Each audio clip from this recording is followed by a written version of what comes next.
I'm going to give you a hopefully 10-minute or less race review on the Boston Prep 16 miler in Derry, New Hampshire. I actually ran it on January 27th for the second time. I ran it for the first time in 2017, and now I feel like I can sort of share my thoughts on the whole experience end to end. Race has been around since like 1996. It's pretty well known, and there's a joke that it's kind of the moderately challenging Boston Prep race. It always draws in a lot of good athletes who are training for a Boston Marathon or something else in the spring, and they want to get a little bit of elevation hill work in their training plan, and this race definitely delivers on that. A couple years ago, they added the BP Light, like a little 5-mile version of the race, which I haven't run before, but I know some people enjoy that. That gives them kind of a taste of the Boston Prep experience without having to eat the whole enchilada, which is quite a meal, as I'll talk about in a minute. This past year, they also added a King and Queen of the Hill award for fastest time, sort of up and down a couple of really difficult stretches, which again, I'll talk about a little bit when I get into the review. It's a very hilly race. And then they also added a sunshine start this year at 9 o'clock for racers who might need a little bit more time on the course because it's 16 miles and it's challenging. So definitely no joke to complete that, and they can't keep the course open all day long for safety reasons. So the 9 o'clock start is a nice add for people who want to do the race, but have some again need a little bit more time out there. So the race director is Dan Gutman, and he did a great job. I met him for the first time this year. I think he coordinated the race last year too, and he's pretty much everything you would hope for in a race director. You could immediately recognize he was the guy coordinating. He's floating all around at the beginning, shaking hands, talking to teams and groups, and just seemed really thankful to have everybody coming out and supporting the race. Checking in with all the volunteers and just being wherever he needed to be.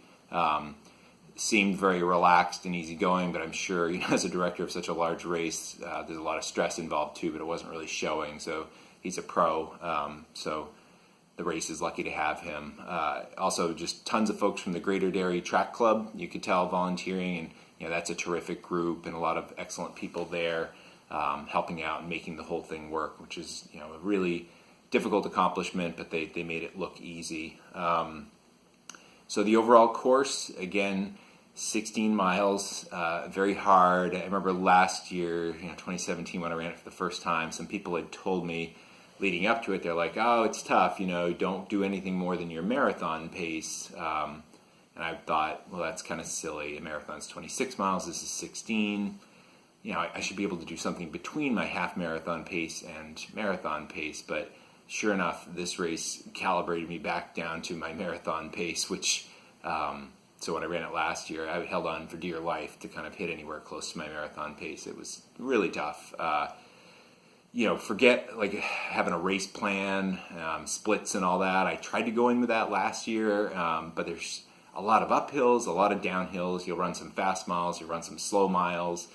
So you really kind of have to, I think, run effort-based and sort of try to find some people to run with to kind of help get you through the experience. That would be my advice. Last year, I did sort of try to stick with the plan, and I just don't think that really worked out. I mean, I was within range on my goal at the end of it, but I was kind of, I felt like I was pushing too hard at times, and it was difficult. This year I ran more effort-based, and it definitely worked out well. So just briefly, when you get into the race, there's some gradual climbing in the first mile, then some downhills and some flats, but around mile 5 you get a really tough hill that'll get the heart rate up, potentially even into your 5K heart rate range, which doesn't feel too good early in the race, and it goes on for quite a while. I don't know, solidly 5 to 7 minutes of climbing for me out there, and you can see that race kind of, that hill beat some people up right off the bat. But then you get on the back side of it and you're running down this other side of that thing. And in 2017 when I ran, I made the mistake of really pounding those downhills because I felt like I was going too slow on the uphills. But then what happened is I got into this thing to where I didn't catch my breath and recover by the end of the downhill, and then all of a sudden I'm climbing again, because that's the kind of race it is. This year I was a little more moderate on those downhills, which kind of saved my quads and things like that, and gave me time to catch my breath to prepare for the next climb, which comes quite a bit in this race. Things get really tough in the race from miles like 10 to 12. There's a lot of climbing. There's a lot of those hills where you're climbing for 5, 6, 7 minutes and just going up and feeling like you want to stop. And then you're kind of thinking you see the top of the hill and you turn a little bit to the left and you look, there's more hill. And that's tough. I mean, mentally and physically, it takes a lot out of you getting through those. So really difficult. But then if you get through mile 12, there's a lot of flats and downhills, and you're just kind of hopefully have enough energy to kind of push it in. And I looked at my splits after, and my fastest mile was mile 16, so I did save enough for it, so that was kind of nice. I think you definitely need to save something so you can push there toward the end. But mile 10 through 12 chews a lot of people up, especially if they haven't done any hill training before that. And honestly, that's usually my situation because I live in the seacoast. There's a lot of flats. There's a lot of really nice places to run by the ocean where there aren't mountains. But again, all the more reason to jump into a race like this to get some of that experience, especially if you're planning to run Boston, which, as we know, has a few tough hills in there. So after the race, really good food, awards, and swag. So for completing, well, first of all, really nice shirt for just registering. They give these out to most people. It's cut off after a certain point, but give out a ton of them. So there's the joke, and you see that the hills and mountains and stuff. It's nice. And this one's actually a hoodie, so a little better than what you'd expect for a standard race shirt. This is nice. It's gone through the wash a couple times and it's holding up well, so quality's pretty good. And then the race medal. This is a cool one. Again, a little different than your average race medal, and I'm pretty proud to have 2 of these, honestly. It's if you do one of these and it kind of feels like you did a marathon in terms of like the sense of accomplishment. So afterwards, again, great job coordinating. All the volunteers did a great job. I think they had a catering company that did some of the foods. There's some really good like sweet potato chili and tons of water. I think we even got a beer ticket for an after party that I wasn't able to participate in, partially because my legs were all beat up from running and just I didn't have time. But it's nice. I mean, it definitely feels like a party in like the cafeteria of one of those dairy schools there. And it's nice to chat with people, and they did an award ceremony. Top 3 men and women, I think they got some cash. I'm not sure exactly what that was. But then within the age groups after that, there are prizes, these glasses, which are kind of cool. I got like a second master's thing, which I'm pretty proud of. Again, there's a lot of really good athletes that run in that race. But that's like a nice little acknowledgement there. But overall, again, kind of the race does stand out for having good support and coordination and food and stuff after the fact. And again, the on-course support was excellent with Gatorade and water stops every probably 4 miles or so. And those volunteers really knew what they were doing. And it was super clear as you were running up to an aid station who has water, who has Gatorade, and there was no spilling. So those folks, it seemed like it wasn't their first rodeo. They knew right what to do. So as a runner who's out there kind of experiencing some discomfort, it's certainly nice to have good support while you're out there.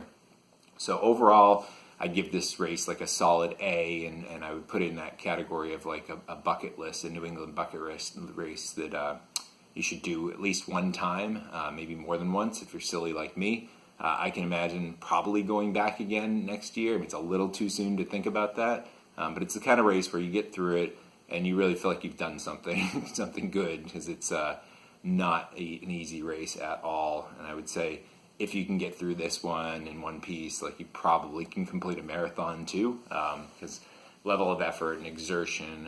And if you're familiar with the like Strava suffer score, you might wind up with some pretty high impressive suffer scores, kind of in line with what you'd experience during a marathon. So it'll test you mentally and physically for sure. But I would recommend it because it's a really good test, both mentally and physically. So hopefully that helps you. I don't think the race date for next year is announced yet, but it's probably going to be the tail end of January again, perhaps like the last Saturday or Sunday in January. So something to kind of like maybe circle that weekend and think about it. Obviously, weather can be a factor. This year we had a 50-degree day, which was pretty darn nice. I think the year before it might have been 32 or maybe a little colder than that, maybe 25 to 30. But it was fine. I know people who ran this race back in the late 90s and early 2000s, there were some times where it was snowy and icy, and I don't know. I think the race will go on as long as they can maintain a safe course, but I don't know that I would go and run that if it was a snowstorm or something like that. It's already difficult without challenging road conditions. So hopefully we'll get another good day next year. But again, add this one to the list. I'd give this like a solid A as far as a race. So I'd recommend it. I think you'd enjoy it. Thanks.